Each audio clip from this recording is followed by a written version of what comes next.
नमस्कार आप सभी को। मैं जिज्ञासा स्वागत करती हूँ आपका आपके अपने चैनल A1 नौकरी पर।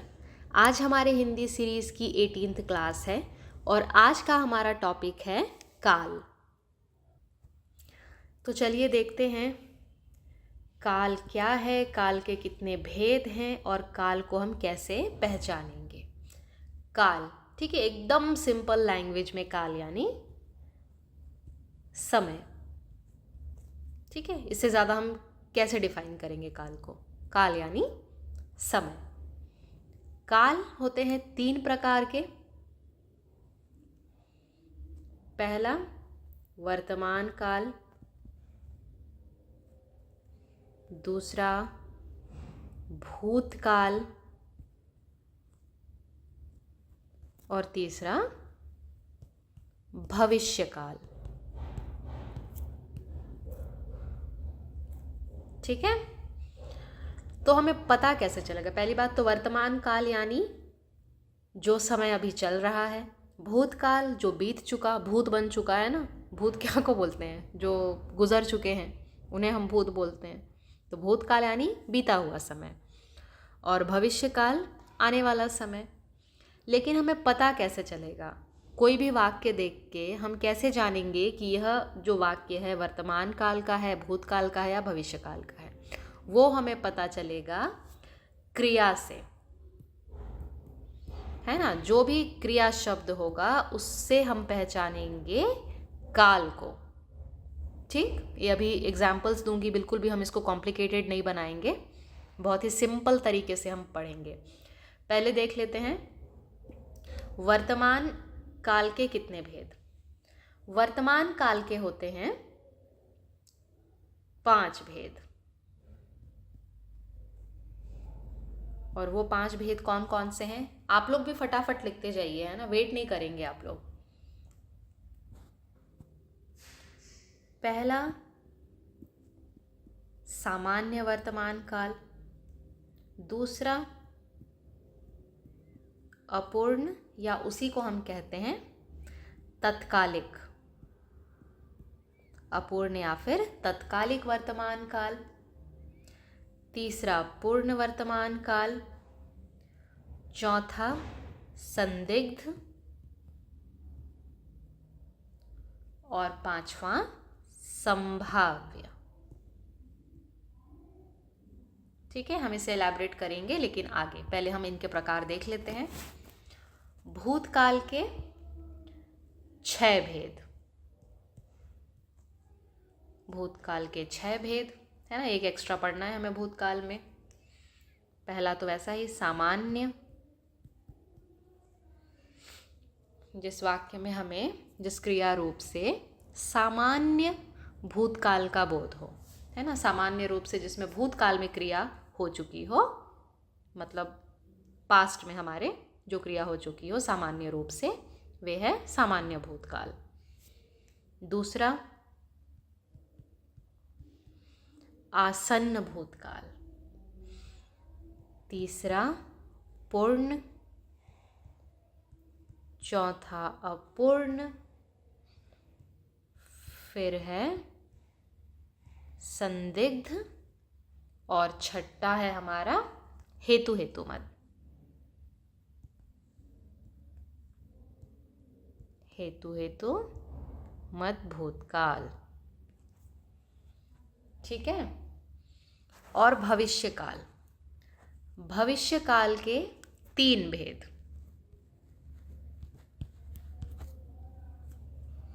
कौन कौन से? सामान्य भविष्यकाल, दूसरा संभाव्य भविष्यकाल और तीसरा हेतु हेतुमत।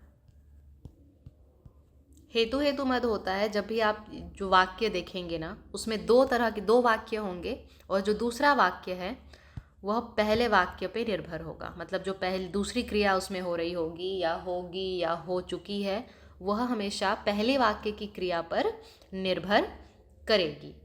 ये हम सीधे सीधे एग्जाम्पल्स देखकर समझेंगे, इसको एकदम डिटेल में नहीं जाएंगे। एक चार्ट बना लेंगे सीधे सीधे एग्जाम्पल्स हम लिखते जाएंगे और समझते जाएंगे कि ये सब है क्या। तो देखिए, सबसे पहले हम देखते हैं वर्तमान काल। 5 भेद: सामान्य, अपूर्ण या तत्कालिक, पूर्ण, संदिग्ध और संभाव्य। सामान्य मतलब सामान्य, ठीक है, जिस क्रिया से पता चले कि कोई काम सामान्य रूप से वर्तमान में हो रहा है ना, ना उसमें कुछ अपूर्ण होगा ना कुछ पूर्ण होगा। संदिग्ध यानी डाउटफुल, है ना ही हमें कुछ संदिग्ध होगा उसमें, और ना ही कोई संभावना हमें दिखाई देगी। एक सामान्य सा वाक्य होगा, जैसे सागर पुस्तक पढ़ता है, या ममता पुस्तक पढ़ती है, ममता खाना बनाती है, ठीक है, ममता CGSI की तैयारी करती है। कर रही है नहीं, करती है। कर रही है बोलूँगी तो वो कंटिन्यूटी में चला जाएगा। तो ये सामान्य सा जो सेंटेंस है जिसमें सामान्य रूप से कोई क्रिया हो रही है, वह क्या है? सामान्य वर्तमान काल।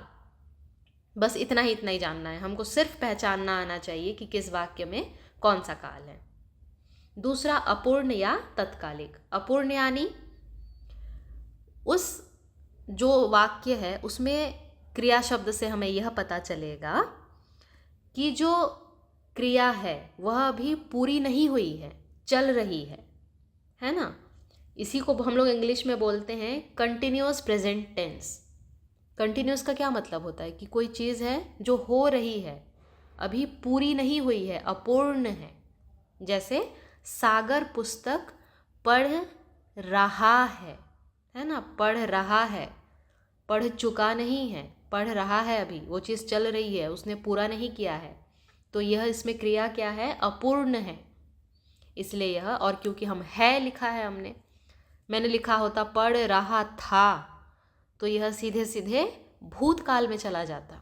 मैंने लिखा है पढ़ रहा है तो यह किसका उदाहरण हुआ? अपूर्ण वर्तमान काल का। और यही है की जगह अगर मैंने था लिख दिया होता तो ये किसका उदाहरण होता? अपूर्ण भूतकाल। ठीक है, ये सब डिफरेंसेस आप लोगों को पता होने चाहिए। सागर पुस्तक पढ़ रहा है, अभी तक पढ़ा नहीं है, पढ़ रहा है, यह क्रिया अपूर्ण है, इसलिए यह अपूर्ण वर्तमान काल है। पूर्ण, अब देखते हैं इसमें क्रिया पूरी हो चुकी होगी, लेकिन वर्तमान में सागर ने पुस्तक को पढ़ा, है ना, पढ़ा मतलब हो चुका है, था नहीं, पढ़ा था नहीं, पढ़ा है। सागर ने पुस्तक को, हमें पूर्ण क्रिया भी दिखानी है लेकिन हमें वर्तमान काल भी तो दिखाना है, इसीलिए सागर ने पुस्तक को पढ़ा है। ये सब चीज़ें आप लोग देखिए और अपने दिमाग में बिठा लीजिए। संदिग्ध यानी डाउटफुल। अब मुझे नहीं पता कि मतलब सच में पढ़ रहा है कि नहीं पढ़ रहा है, मुझे डाउट है ना, मुझे सागर पे डाउट है कि ये पढ़ रहा है या नहीं पढ़ रहा है। तो मैं क्या कहूँगी? सागर पुस्तक पढ़ रहा होगा। मैं डाउटफुल हूँ, मुझे उम्मीद है कि होगा, पढ़ रहा होगा, लेकिन मैं इसमें श्योरिटी नहीं है, मैं श्योर नहीं हूँ कि वो पढ़ ही रहा है। इसलिए मैंने ये नहीं बोला कि सागर पुस्तक पढ़ रहा है, मैंने बोला कि पढ़ रहा होगा। समझ में आ रहा है डिफरेंस? संदिग्ध है ये, संदिग्ध वर्तमान काल। रहा क्यों लिखा मैंने? क्योंकि मुझे वर्तमान काल को भी दिखाना है। और होगा, मुझे नहीं पता, श्योरिटी है ही नहीं मेरे पास कि पढ़ रहा है, पढ़ रहा होगा, है ना। संभाव्य, जिसमें क्रिया की होने की संभावना दिखाई दे, वर्तमान काल में, है ना, प्रेजेंट में, हमारे वर्तमान में जहाँ क्रिया के होने की संभावना हो। सागर पुस्तक पढ़ रहा हो, यहाँ मैं संभावना व्यक्त कर रही हूँ। सागर पुस्तक पढ़ रहा हो, यह संभावना है कि सागर पुस्तक पढ़ रहा हो। समझ में आया डिफरेंस? ये थोड़ा सा आप लोगों को एक जैसा लगा होगा, तो ये समझो कि इसमें मुझे डाउट है और इसमें मैं कह रही हूँ कि संभावना है कि सागर पुस्तक पढ़ रहा हो, है ना। सागर पुस्तक पढ़ रहा होगा, यहाँ मुझे डाउट है और यहाँ संभावना दिखा रही हूँ मैं। क्लियर है? सामान्य, यहाँ पर कुछ पूर्ण अपूर्ण संदिग्ध संभावना नहीं नजर आएगी आपको। एक सीधा सिंपल सा सेंटेंस होगा, सागर पुस्तक पढ़ता है। और यहीं अगर मेरे भूतकाल के लिए बोलना होता तो सामान्य भूतकाल, सागर पुस्तक पढ़ता था। भविष्य के लिए बोलना हो तो सागर पुस्तक पढ़ेगा, ये होता भविष्य के लिए, है ना।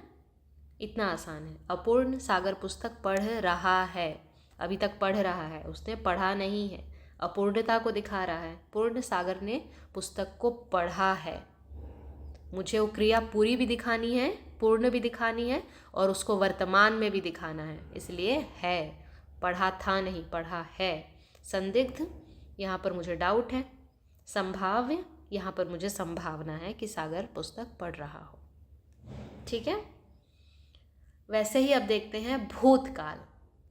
हमने देखा था भूतकाल के 6 भेद: सामान्य, आसन्न, पूर्ण, अपूर्ण, संदिग्ध और हेतु हेतुमत। सामान्य, सागर ने आम खाया। ठीक। भूतकाल, सागर ने आम खाया। था भी मैं लिख सकती थी, नहीं, मैं था नहीं लिख सकती, वरना वह पूर्ण भूतकाल बन जाएगा, है, वो क्रिया पूरी कंप्लीट हो चुकी होगी। सामान्य एक सिंपल पास्ट टेंस है ना, इंग्लिश मीडियम वालों के लिए सिंपल पास्ट टेंस। सागर ने आम खाया। यहाँ कुछ पूर्णता या अपूर्णता या कुछ संदिग्धता हमें नहीं नज़र आ रही है।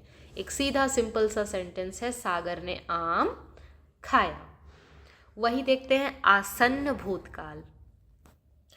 आसन्न भूतकाल में यह होता है कि इसमें क्रिया जो है, भूतकाल में क्रिया अभी अभी समाप्त हुई है ना। भूतकाल में वह क्रिया शुरू हुई है मगर समाप्त अभी अभी हुई है। आसन्न का मतलब ही होता है रिसेंट, है ना। आसन्न लिख लो, रिसेंट, क्योंकि सामान्य, पूर्ण, अपूर्ण, संदिग्ध ये सारे जाने पहचाने शब्द हैं हमारे लिए, लेकिन एक आसन्न जो है एक नया शब्द है। आसन्न का मतलब होता है रिसेंट। तो जो रिसेंट भूतकाल है, आसन्न भूतकाल, इससे हमें समझ में ये आता है कि इसमें क्रिया जो है भूतकाल में शुरू होकर निकट वर्तमान काल में समाप्त होती है ना। सागर ने आम खाया है। मैं ये नहीं बोल रही हूँ कि खा रहा है या खाने वाला है, मैं बोल रही हूँ कि खाया है। मैं एक भूतकाल को भी दिखा रही हूँ कि खाया है, मतलब ऑलरेडी खा चुका है, वो खा नहीं रहा है, खा चुका है। और अगर मैंने है लिख दिया तो इससे क्या पता चलता है कि ये जो क्रिया है अभी अभी पूरी हुई है। सागर ने आम खाया है, खा भी लिया है, लेकिन मैं है लिख के जो है ये दिखा रही हूँ कि यह क्रिया अभी पूरी हुई है, बहुत टाइम नहीं हुआ है। तो आसन्न भूतकाल से हम क्या समझते हैं कि इसमें क्रिया जो है भूतकाल में शुरू होकर निकट वर्तमान काल में समाप्त होती है, उसे हम कहते हैं आसन्न भूतकाल। और इसका उदाहरण है सागर ने आम खाया है। ठीक है। अब नेक्स्ट है पूर्ण भूतकाल। पूर्ण का मतलब कंप्लीट और भूतकाल मतलब बीता हुआ समय। तो यहाँ पर हम ऐसे क्रियाएं देखेंगे जो पूर्ण हो चुकी है। ठीक है, वह क्रिया पूरी हो चुकी होगी। जैसे सागर आम खा चुका था क्यों? हमको भूतकाल दिखाना है ना, पूर्ण भूतकाल दिखाना है। तो पूर्ण भी हो चुका है और था लगा के हमने इसे भूतकाल बना दिया। सागर आम खा चुका था, ये क्रिया पूरी हो चुकी है ना। आसन्न में और इसमें क्या डिफरेंस है? आसन्न में क्रिया हो चुकी है लेकिन अभी अभी वह क्रिया हुई है, अभी अभी वह क्रिया पूरी हुई है। भूतकाल में शुरू होकर वह क्रिया अभी पूरी हुई है, इसलिए हमने है लगाया।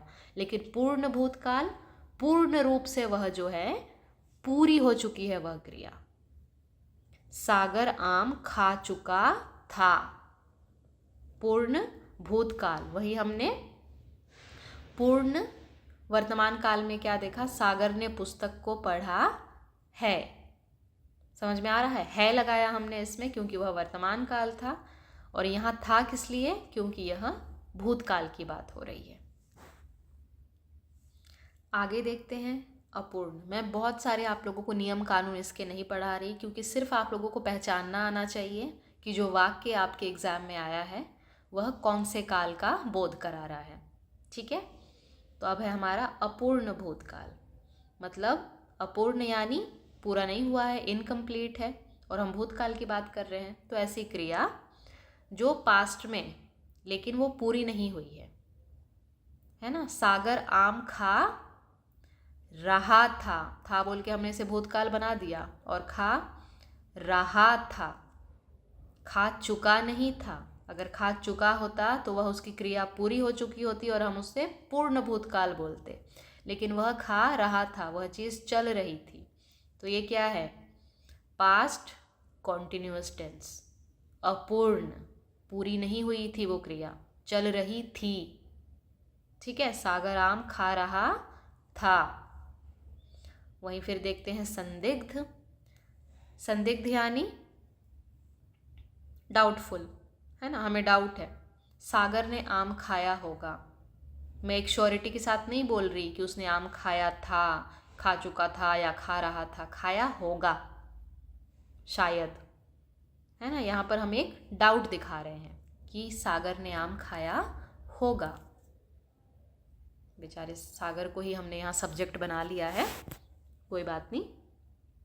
संदिग्ध भूतकाल कहता है कि ऐसी क्रिया जो हमारे अतीत में, है ना, हमें शंका है, हमें संदिग्धता है कि वह क्रिया हुई है कि नहीं हुई है, हमें डाउट है उस चीज़ पे। इसलिए हम क्या लिखेंगे, सागर ने, ये उसका उदाहरण है, सागर ने आम खाया होगा।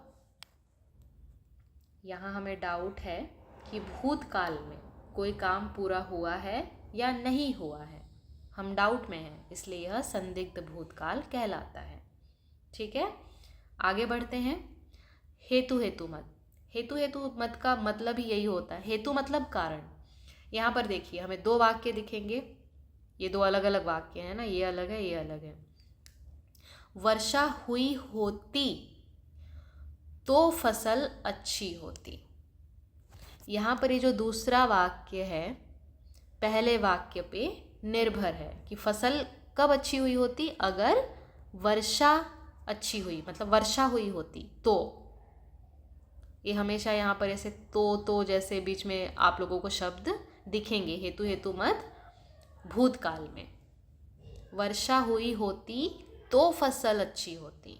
सागर पढ़ता तो वह पास हो जाता, लेकिन उसने नहीं पढ़ा तो वो पास नहीं हो पाया, है ना। हमारी ये जो दूसरे वाक्य में जो भी होना है वह पहले वाक्य पे निर्भर करता है। वह पास हो जाता, कैसे पास हो जाता भाई, पढ़ाई करता तब तो पास होता ना। सागर पढ़ता तो वह पास हो जाता। वर्षा हुई होती तो फसल अच्छी होती, लेकिन वर्षा नहीं हुई इसलिए फसल अच्छी नहीं हुई। हेतु हेतु मत। ठीक है, समझ में आया। हमेशा दो दो वाक्य दिखेंगे एक ही वाक्य में, और दूसरा वाक्य पहले वाक्य पे निर्भर होगा, और उस वाक्य से हमें भूतकाल का बोध होगा, अतीत का बोध होगा, आने वाले भविष्य का नहीं।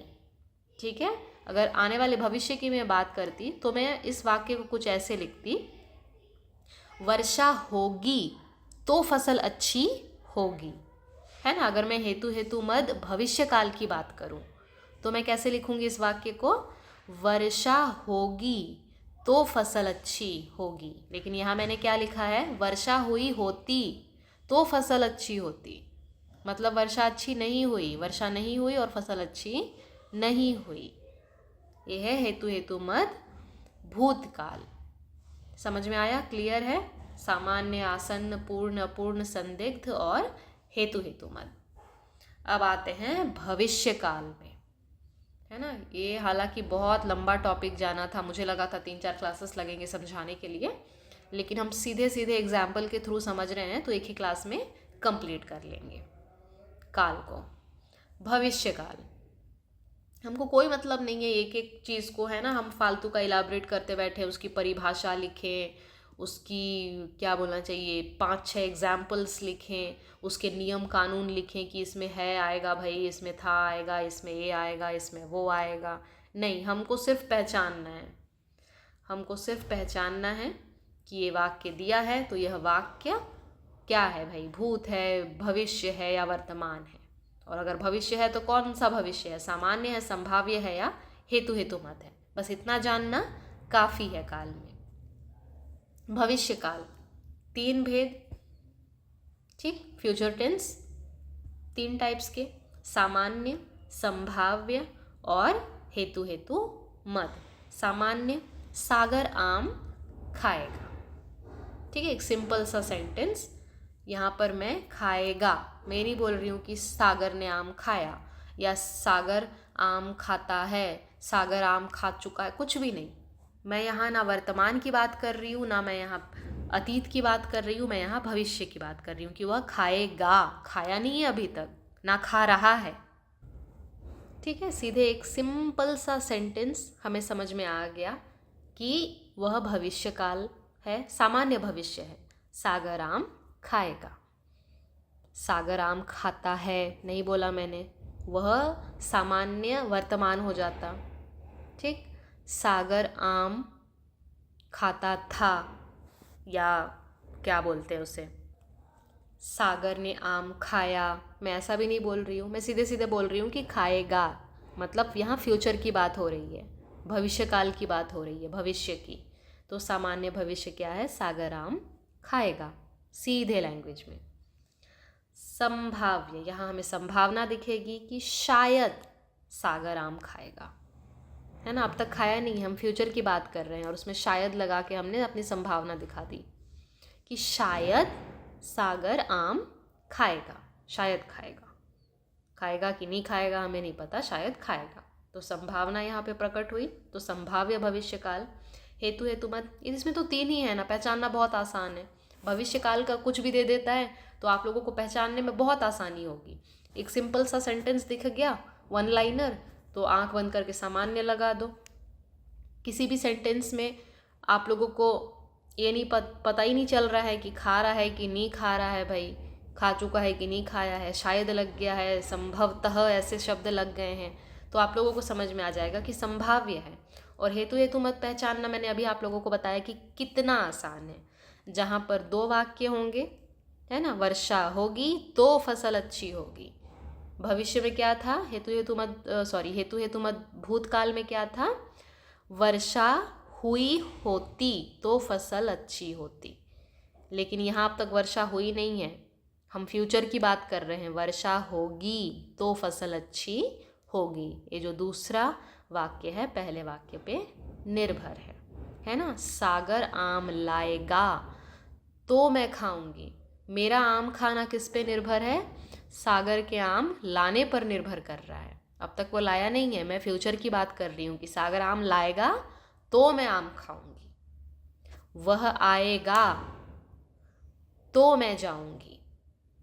समझ में आ रहा है, फ्यूचर की बात कर रहे हैं हम। और क्योंकि हेतु हेतु मद है, हेतु हेतु मद में तो होता ही ऐसे है, जो दूसरी क्रिया हो रही होती है वो पहले क्रिया पे निर्भर होती है।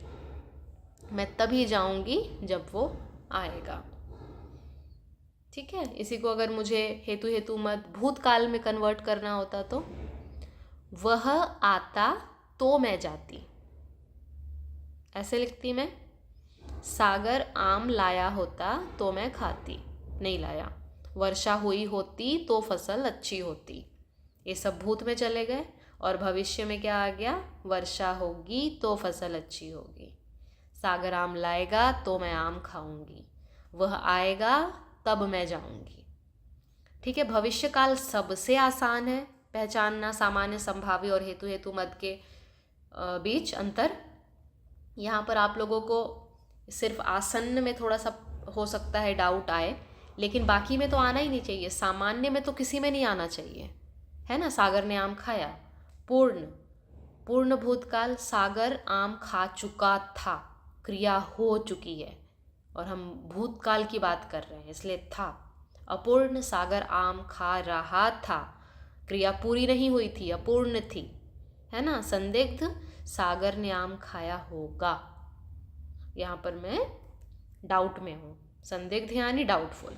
हेतु हेतुमत, वर्षा हुई होती तो फसल अच्छी होती, सागर पढ़ता तो वह पास हो जाता, गधा पढ़ा नहीं, फेल हो गया। आप लोग पढ़ें अगर आप लोगों को पास होना है, ठीक। वैसे ही सेम वर्तमान काल का आप लोग एक बार दूसरे एग्जाम्पल्स बनाएं। ये मेरे एग्जाम्पल्स थे, आप लोग लिखिए, मतलब आप अभी सेम टू सेम उतार सकते हैं, और उसके बाद आप लोग बिल्कुल बिना देखे आप अपने नए उदाहरण क्रिएट करिए। उससे आप लोगों को समझ में आ जाएगा कि आप लोगों को कितना समझ में आया है काल, ठीक है। ये था हमारा काल जो कि कंप्लीट हुआ। अब ज़्यादा बचे नहीं है, जो हमारे प्रीलिम्स का सिलेबस है ऑलमोस्ट कंप्लीट हो चुका है ना। अब नेक्स्ट क्लास में मिलते हैं, तब तक आप लोग अच्छे से पढ़िए, अपना ध्यान रखिए। चैनल पर नए हैं तो चैनल को सब्सक्राइब करिए, पसंद आया हो वीडियो तो लाइक करिए, और हमें फीडबैक देने के लिए कमेंट भी करिए। Thank you. जय हिंद।